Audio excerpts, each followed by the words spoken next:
ان کے آگے وہ حمزہ کی جانبازیاں، ان کے آگے وہ حمزہ کی جانبازیاں، شیر حران سطوت پہ لاکھوں سلام۔ سید الشہداء عم رسول اللہ، خیر الشہداء، خیر الطیبہ، حضرت سیدنا امیر حمزہ رضی اللہ تعالی عنہ، آپ کو بے شمار کمالات، اعزازات اور فضیلتیں حاصل ہیں۔ آپ کی فضیلتوں میں سے اور آپ کی شانوں میں سے ایک فضیلت اور شان یہ ہے کہ آپ رضی اللہ تعالی عنہ ہمارے آقا صلی اللہ علیہ وآلہ وسلم کے سگے چچا ہیں، اور سید الشہداء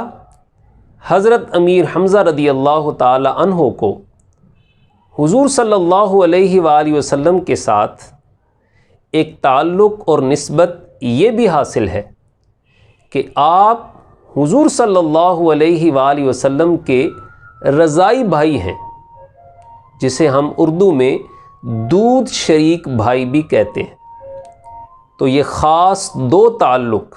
حضرت امیر حمزہ رضی اللہ تعالی عنہ کو حضور صلی اللہ علیہ وآلہ وسلم کے ساتھ حاصل ہے۔ ابتدائی لوگ جنہیں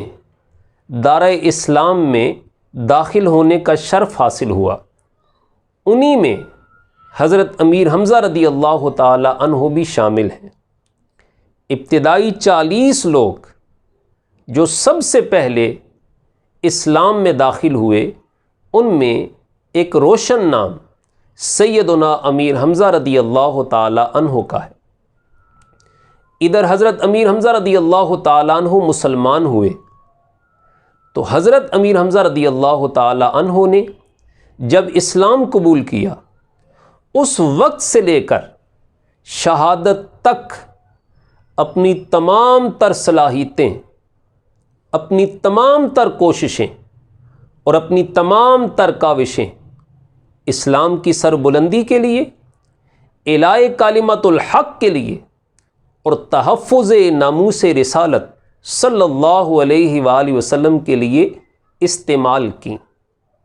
حضرت امیر حمزہ رضی اللہ تعالی عنہ بڑے ہی بہادر اور بڑے ہی صاحب شجاعت ہستی تھی۔ جنگ بدر میں سب سے پہلا اسود نامی کافر جو مارا گیا، اس بدبخت کو مارنے کا اعزاز اور شرف حضرت امیر حمزہ رضی اللہ تعالی عنہ کو حاصل ہے۔ اسی طرح پوری جنگ بدر میں حضرت امیر حمزہ رضی اللہ تعالی عنہ پہلی صفوں میں نظر آتے ہیں، بلکہ آپ کو یہ اعزاز حاصل ہے کہ جنگ بدر میں سب سے پہلے حضور صلی اللہ علیہ وآلہ وسلم نے جن 3 صحابہ کرام کو بدر کے میدان میں اترنے کا حکم ارشاد فرمایا تھا، ان میں ایک حضرت امیر حمزہ رضی اللہ تعالی عنہ ہے۔ جنگ بدر میں بہت سارے کافروں کو واصل جہنم کرنے کا اعزاز حضرت امیر حمزہ رضی اللہ تعالی عنہ کو حاصل ہے۔ اسی طرح جنگ احد میں بھی آپ پہلی صفوں میں کافروں کے ساتھ لڑتے ہوئے نظر آتے ہیں۔ مکہ کے بادشاہ اور مکہ کے سردار ابو سفیان کی بیوی ہندہ، یہ دونوں بعد میں مسلمان ہو گئے تھے۔ ہندہ کے باپ اور ہندہ کے بھائی کو جنگ بدر میں حضرت امیر حمزہ رضی اللہ تعالی عنہ نے واصل جہنم کیا تھا۔ تو ہندہ نے اپنے آپ سے یہ وعدہ کیا کہ میں اس وقت تک زیب و زینت نہیں کروں گی، اس وقت تک سکون سے نہیں بیٹھوں گی جب تک اپنے بھائی اور اپنے باپ کے قاتل سے بدلہ نہیں لوں گی۔ اس ارادے کو پایہ تکمیل تک پہنچانے کے لیے ہندہ نے مکہ کے ایک غلام وحشی، جو کہ نشانے پر چھوٹا نیزہ مارنے کا بڑا ماہر تھا، اس سے یہ عہد لیا کہ اگر تم میرے باپ اور میرے بھائی کے قاتل امیر حمزہ کو اپنے نیزے کا نشانہ بناؤ اور انہیں قتل کر دو، شہید کر دو، تو بدلے میں تمہیں آزاد بھی کیا جائے گا اور تمہیں بیش بہا قیمتی انعامات سے بھی نوازا جائے گا۔ اس پر جب جنگ بدر کے کچھ ماہ کے بعد جنگ احد کا میدان سجا تو وحشی صرف اس نیت کے ساتھ کافروں کے قافلے کے ساتھ جنگ احد میں آیا کہ میں نے حضرت امیر حمزہ رضی اللہ تعالی عنہ کو شہید کرنا ہے۔ بس وہ اسی طاق میں رہا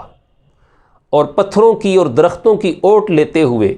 حضرت امیر حمزہ رضی اللہ تعالی عنہ کے قریب آ گیا۔ جب اس نے دیکھا کہ حضرت امیر حمزہ اس وقت میرے نیزے کے نشانے پر ہیں تو اس نے وہ کاری ضرب لگائی اور زور سے وہ نیزہ حضرت امیر حمزہ رضی اللہ تعالیٰ عنہ کے پیٹ کی طرف پھینکا۔ وہ نیزہ سید الشہداء حضرت امیر حمزہ رضی اللہ تعالیٰ عنہ کی ناف میں لگا اور آپ کی کمر سے وہ نیزہ پار ہو گیا۔ حضرت امیر حمزہ تلوار اٹھا کر وحشی پر حملہ کرنا چاہتے تھے، مگر یہ ضرب اتنی کاری تھی، زخم اتنا گہرا اور سخت تھا کہ حضرت امیر حمزہ رضی اللہ تعالیٰ عنہ اٹھ نہ سکے اور وہیں گر گئے اور کچھ دیر کے بعد آپ شہید ہو گئے۔ صرف اسی پر اکتفا نہ ہوا، بلکہ وحشی نے جا کر جب ہندا کو بتایا کہ میں نے اپنا مقصود پورا کر لیا ہے اور امیر حمزہ کو میں نے شہید کر دیا ہے، اس پر ہندا حضرت سیدنا امیر حمزہ رضی اللہ تعالیٰ عنہ کی میت پر آئی، آپ کے کان کو کاٹا گیا،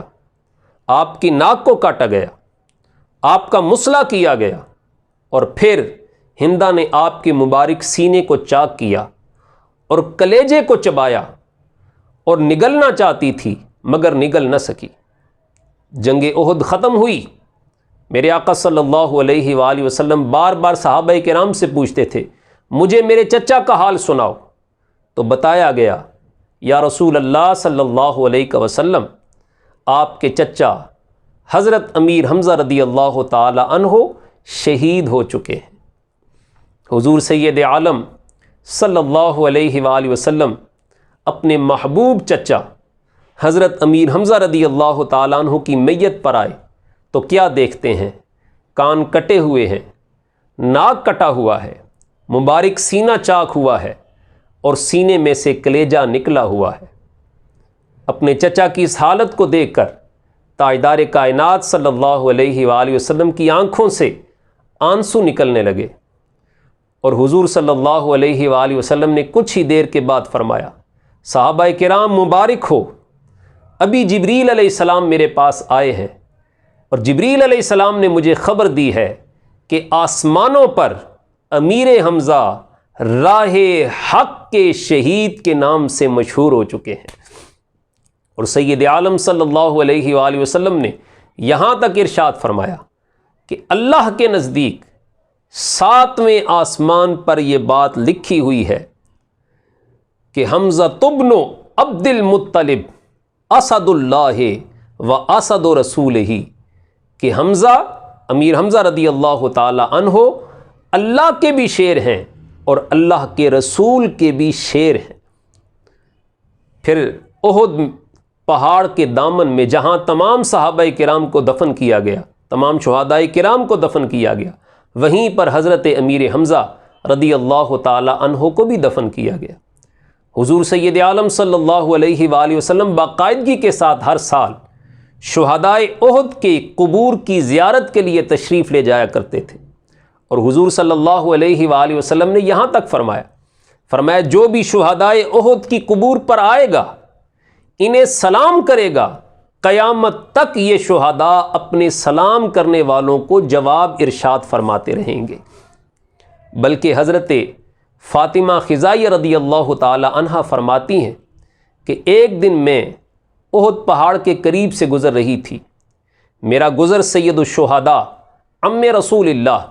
حضرت امیر حمزہ رضی اللہ تعالیٰ عنہ کی قبر کے قریب سے ہوا،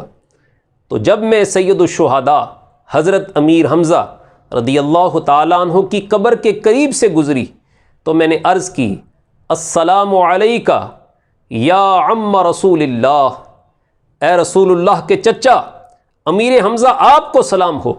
تو حضرت فاطمہ خزائیہ فرماتی ہیں میرے کانوں میں آواز آئی وعلیک السلام ورحمۃ اللہ وبرکاتہ۔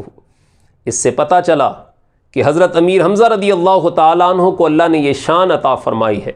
جو آپ کو سلام کرتا ہے آپ سلام کا جواب بھی ارشاد فرماتے ہیں۔ حضور صلی اللہ علیہ وآلہ وسلم کے وصال کے بعد سیدنا ابو بکر صدیق، حضرت سیدنا حضرت عمر فاروق رضی اللہ تعالیٰ عنہ بھی باقاعدگی کے ساتھ شہدائے احد کے مزارات کی حاضری کے لیے جایا کرتے تھے۔ اللہ تعالیٰ سید الشہداء عم رسول اللہ حضرت امیر حمزہ رضی اللہ تعالیٰ عنہ کے درجات کو مزید بلندیاں عطا فرمائے۔ آپ جیسی جرت، آپ جیسا حوصلہ، آپ جیسا جذبہ ایمانی اور آپ جیسا جذبہ جہاد اللہ تعالیٰ ہر اہل ایمان کو عطا فرمائے۔ وما علینا الا البلاغ۔